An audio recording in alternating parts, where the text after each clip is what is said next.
Hey guys, and welcome to a battle between two very sneaky stabbing style forces. We have Ben the Bardman leading the forces of Skaven and Slade X leading the forces of the Greenskins. And it looks like it's going to be some pretty crazy builds overall. We're going to be on Bleak Dale here, so we'll pop in, have a look at the lists and get this battle underway.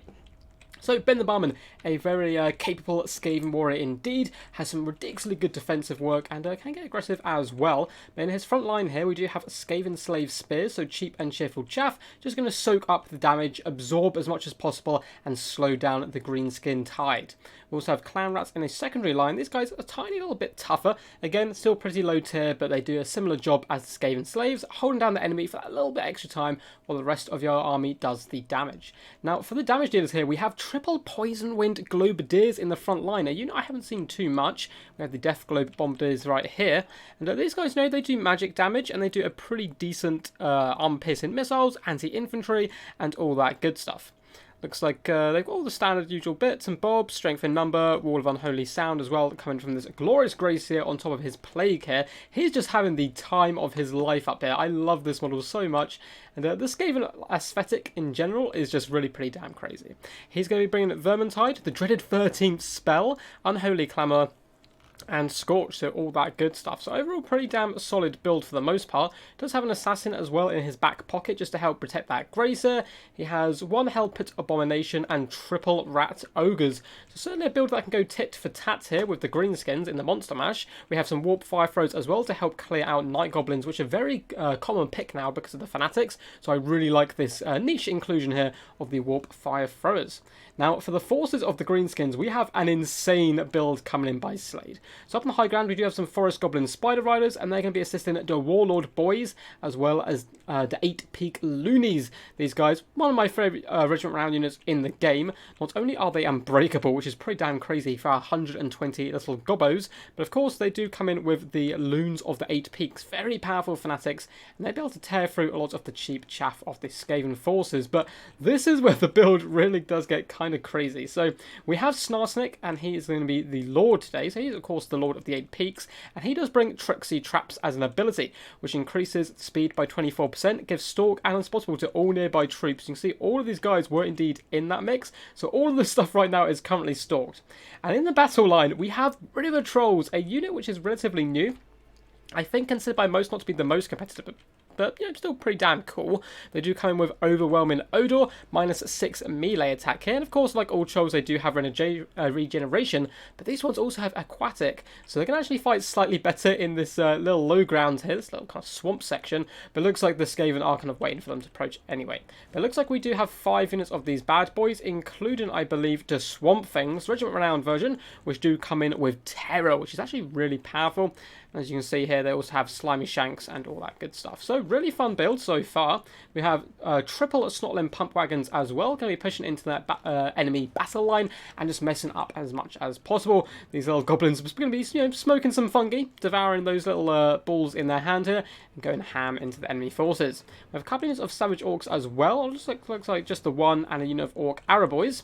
Snarsnick, as we said previously, as well as an Orc Shaman coming in with just Brainbuster. So a real hog wild build here. It's going to be going absolutely deep into Skaven line here and needs to shut down these Poison Wing Globadiers as quickly as possible, otherwise they're seriously going to rack up some damage. Now you can see over on the far flank here, the 8-Peak Loonies are unbreakable, so they're going to be soaking up all this damage like true champs. So they're taking a ton of work by the Death Globadiers, as well as the Warp Fire Throws. Although the Forest Goblin Spider Riders have started to shut those guys down, you can see the Fanatics doing some pretty decent work. Again, it was only catching Skaven Slaves, but up to 7 kills, nice little HP damage overall. Forest Goblin Spider Riders did manage to hop on top of these Warp Fire Throws, but nice play as well, bringing down the Clan Rat Spears in retaliation here, hunting those guys down as quickly as possible. In the front line, we can see the Hellpit Abomination has had to dive headlong in onto these River Trolls just to try and hold back the green tide here. Savage Orcs do start to push up. There was a summon of Stormbone with Halberd, but looks like they're going to take a Brainbuster straight to the face. Fantastic value coming in by the Orc Shaman there, pushing those guys to the ground. The Grace here is a little bit overextended here. Snarsnick's going to be coming in with his little podder, and he can certainly shank down that large entity with his bonus versus large. Snotlim Pump Wagons have been countercharged, as we can see by the Rat Ogres, but there's so many scary enemies and terror-causing trolls. With the Warpop, they are chewing through the Clan Rats as well as these rat ogres. Now, up in the high ground, initially there was some really good counterplay by the Skaven, blocking in all the Greenskin forces, but it looks like a lot of their troops are starting to be overrun. Death Globe Bombardiers being hunted down by River Trolls, and with the War Pops, this is a really dangerous army. However, the saving grace here is the rat ogres there beating the snot out of the Snotland pump wagons, and they can go toe-to-toe with the River Trolls as well, with added Skaven support. Then the backline, Orc Arrow Boys just doing some Overwatch fire and helping protect the glorious Orc Shaman here. Looks like Night Goblin and Squid Hoppers as well did emerge from the trees. There was a couple of units of those guys as well, and they're going to be able to push it in and saturate on top of these trolls to do some decent work. Grace here not doing too bad, up to 6 kills here, surrounded by Snarsnake and not River Trolls.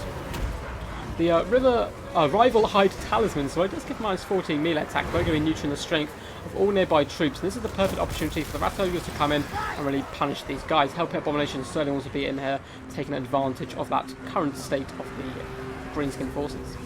So more River Trolls are coming in and hunting down the Rat Ogres, try to 2v1 them, which is a good bet for those guys.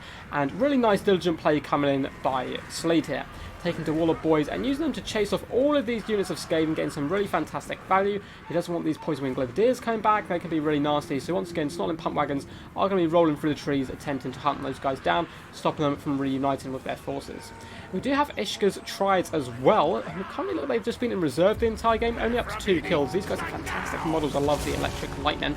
Need to get involved in the main battle though, they are one of the key units here to taking down the River Trolls. The Assassin is going to be running for the hills here. Looks like he's shanking the Savage Orcs as he does go, but he does not want to be messing with the River Trolls, so he's trying to fall back as much as possible. Rat Ogres slowly getting beat down by the Swamp Things, which is a pretty cool inclusion here actually. As I said earlier, I don't think River Trolls are going to be the best units in multiplayer, but these guys, with their terror, definitely have some niche matchups up against Skaven, Beastmen, and those low leadership forces. And you can see they're just clubbing these poor Rat Ogres to death. They're only staying in the fight at the moment due to the Gracier trying his little heart out. Looks like another Brainbuster did come down. That Orc Shaman up to 50 kills already is certainly no joke. And the Hellpit Abomination is going to be a bit of a terror in the night. It has regeneration, causes terror itself, and Trolls do not have the best leadership, and it's pretty much full health as we speak. Gracier of Plague as well going strong into the late game. Now, as we can see, all those units did get chased off, apart from the Poison Wind Globadiers, and they can be pretty key, but the Warlord Boys are on the case. They've got their little prison shanks going, and they're going to be jogging through the trees there, trying to get on top of these sneaky Skaven, but they are exhausted and taking crossfire shots. I don't think they're going to be too long for this world. There's a couple of clan rats who have rallied as well, going to be trying to get back to the main line, as more of those little globes of poison do get thrown down onto the River Trolls. Going up against Ishig Triads, which of course is not a good target for them. You can see their armour has going to be sundered down to just 20, and they're taking an absolute beating here. Yes, they will do damage back, but from a cost perspective, this is going really well for the Skaven here, coming in with their really cool staffs, and they're hunting down both those units of River Trolls and breaking both of them. Unfortunately though, for the Skaven in this late game, they don't have too much to chase down these guys. Looks like the Ravagers instead would rather hop on top of the Orc Arrow Boys, so they're simply going to be able to run away, come back and fight another day, and of course get regenerated that entire time. Looks like more River Trolls did come back into this main big blob fight. Snarsnake is here, and he's going to be very key to helping drag down this Hell Pit, as well as the Gracier. Here's some very decent buffs and stats overall. Looks like he didn't bring the Fungi, unfortunately, but still a very decent combatant. And him and Noblar here are going to pop up on top of the Gracier and do some really solid damage. But a very close game. Balance Power still dead even this late into the game. Do have some rallying Greenskins coming back, and these Poison Wind Globadiers could certainly do some fantastic work against the remaining infantry, clearing up those Savage Orcs and the Orc Arrow Boys, but I don't know if they're going to get the chance. River Trolls are here, a lovely Scorch coming down on these Orc Arrow Boys. They're doing some really good value, also catching some of these Savage Orcs here. Well, where are Ishka's Triads? Because those guys could be pretty key as well, but it looks like they may have been forced off. Oh no, they were chasing Trolls in the distance. And as you can see, this unit is routing and regenerating, and one of the other ones already has come back, using its added mobility as well to try and sneak up and around the flank, and probably shut down these Poison Wind Globadiers where possible. Hellpit Abomination taking a little bit of a stab in here, unfortunately. Snarsnake though does have Assassin's Trophy pops on it, and the Assassin here as well. This is a really risky moment for the Greenskins. Looks like a lovely Brainbuster is coming down to help them neuter the effectiveness of these summoned clan rats. And the Assassin, he's doing his best, but Snarsnake is a schemy one. And with Noblar by his side, not many Assassins will really want to go toe-to-toe with him. Down to 2,400 health. The Assassin, takes a huge clobber in there, and is probably going to be breaking from the field. Balance Power slowly going in favour of the Greenskins here, simply because of all the durability of this build, really, with the River Trolls and that regeneration. Another unit of River Trolls has been breaking, though. Ishka's Triads, real MVPs hit so far from the Skaven. I think if they were brought into the battle slightly earlier, this would be going a little bit more Skaven favoured. So River Trolls still regenerating, though, coming back to the main fray. It looks like that pesky Orc Shaman, up to 78 kills, done some huge HP damage overall, has finally been forced off and is routing for the trees here. Snarsnake going to be trying to rally his River Trolls where possible. The Swamp Things are coming back and, of course, regenerating this entire time. And yeah, Skaven summons have slowly disappeared. Night Goblin Squig Hoppers hopping around the periphery as well. But in comes the Assassin. He's going to try to take out Snarsnake now, and this could be a really key play. But the Assassin does no longer have Assassin's Trophy Heads to put onto a Snarsnake. And with the Swamp Things coming in as well, that poor little Assassin does just get absolutely run over. And with him gone, Snarsnake has the perfect duel here up against the Hellpit Abomination and the Grey Seer. Looks like a nice Scorch is going to be coming in, though. Should be able to roast some of those Night Goblin Squig Hoppers. Oof, yeah, went straight through those guys. Looks like they always managed to survive because they are going to be breaking from the field.